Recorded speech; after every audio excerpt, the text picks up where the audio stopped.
Always one that gets the phones going, I know, is the prospect of High Speed 2. The latest economic argument for the rail link, which would cut right through Warwickshire, has been outlined by the government today. The report admits that the project won't generate as much money as originally thought.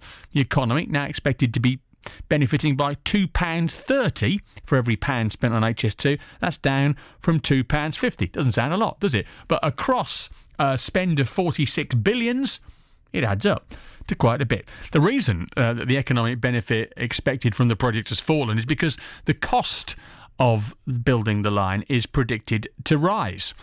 Now, as I was saying a bit earlier, it does appear that every piece of new news we're getting about this project does point to things in the wrong direction. And now with the Labour Party almost sort of shifting their stance on this, or at least saying, oh, well, we'll wait and see, actually. Next spring they'll decide whether to support HS2 or not.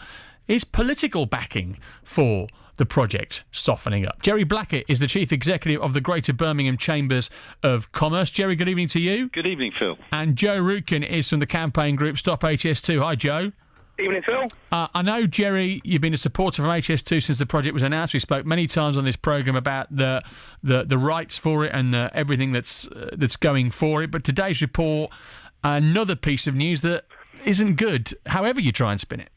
Well, I think it's a question of. I think part of the problem with how we've gone about this whole project is the variations of spin that come out every day. Just step back, realise we've got a railway line that serves the Midlands that's filling up. Midlands. This is about the Midlands' competitiveness. It's about our place in the world economy. It's about moving our goods and services to ports around the country. We need a new railway line. The business case is still very positive. I think it's probably still underestimated. One of the reasons we've had so many goes at this is there's such complicated methodology around how you design a business case, what's in, what isn't in. But we know, don't we know in our heart of hearts, that national infrastructure like this is what makes the country work, and we need to be looking with confidence towards the future, knowing that our prosperity depends on building great connectivity. And in the Midlands particularly, it's so important that we move some freight off the road onto rail, that we get our access to other markets. It's also about rebalancing this economy away from an over-dependence on the southeast and London. Sure. The arguments, as the Minister said, have not changed. I think what we should obsess about now is indeed building it in a cost-effective way. And in fact, credit to Joe and his team, one of the reasons that the costs are rising is the level of mitigation that the project is building in. So tunnelling goes in and, it is made as unobtrusive as possible, does bring the costs up. But that's a decision we may want to, live with or revisit. Let's put that to Joe Rukin then. Joe, you're helping get this thing built, it sounds like. No, not at all. We're doing everything we can to stop this thing. The costs have gone up because the costs were underestimated from the start. The same way that the business case has been completely built on sand right from the start. And what we're seeing is the benefits go down, the costs keep going up. That's what we've seen for the last 3.5 years. And, just listening to Jerry there, it's, we've got to believe that it will be all right. And no, we're not. We don't. Joe, what would you do? Right. Joe, what would you do with a railway that's filling up? What's your solution? Well, we've outlined alternatives quite clearly, specifically addressing 4 pinch points, which you saw just the other day. The government came up with this idiotic idea that basically addressing 4 pinch points would cause 14 years worth of weekend closures, i.e. twice as long as the entire West Coast main line upgrade, just to put in a couple of flyovers. Because what they did, they wanted to make the case against HS2 so bad, the case for HS2 so good, whichever way you want to look at it, by saying, if we did all this stuff with the railways, everything we possibly could, not a lot of the stuff that we're advocating, it'd take 14 years. And they seem to forget the fact that they've got this massive electrification project, which is going to really disrupt the railways. And with HS2, of course, what they completely ignore is all the road disruption it will cause, especially in areas like Coventry and Warwickshire. It's not just all that, though, is it, Jerry Blackett? It does seem that sometimes the government can appear to be just pulling these random figures out of the air, and the Taxpayers Alliance saying the government government's overestimating demand, underestimating the cost of HS2 at a time when people are worried about, energy bills this winter, trying to convince them that billions of pounds spent on a rail line, which many of them won't even use, trying to convince them that that's worth it's challenging for campaigners like yourself. And clearly we are trying now to ensure that people understand that this is not a vanity project. This is a piece of infrastructure that will sit alongside our road strategy. It will sit alongside the airport strategy. It's taking a 30-year view for our region. It's recasting the map of the UK.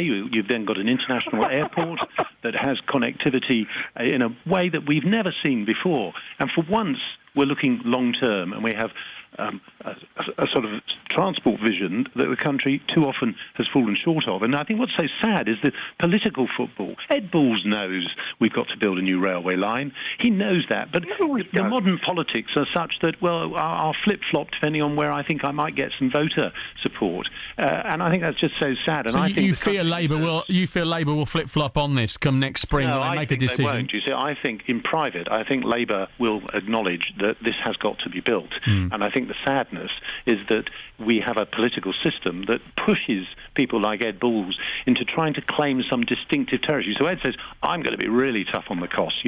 This won't cost more than it should do. Well, let's be honest. We're not.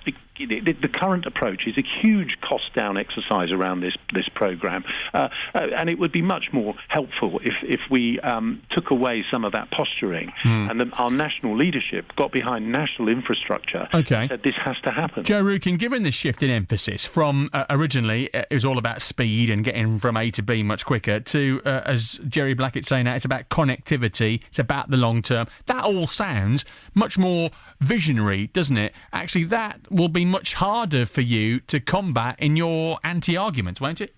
Well, no, what I've heard from Jerry is a lot of flowery words, when we're talking about spending 50 billion, which we know will rise because the costs at the moment are on 2011 prices.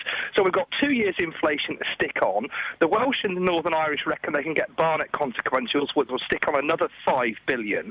And it's another 4 years after now, before you even start building it. So inflation's going to keep going on the thing, and people see that this is a vanity project. It is a fast train to fat cats. Look at the national position. We've got Red Cross food parcels being delivered in this country for the first time since the Second World War.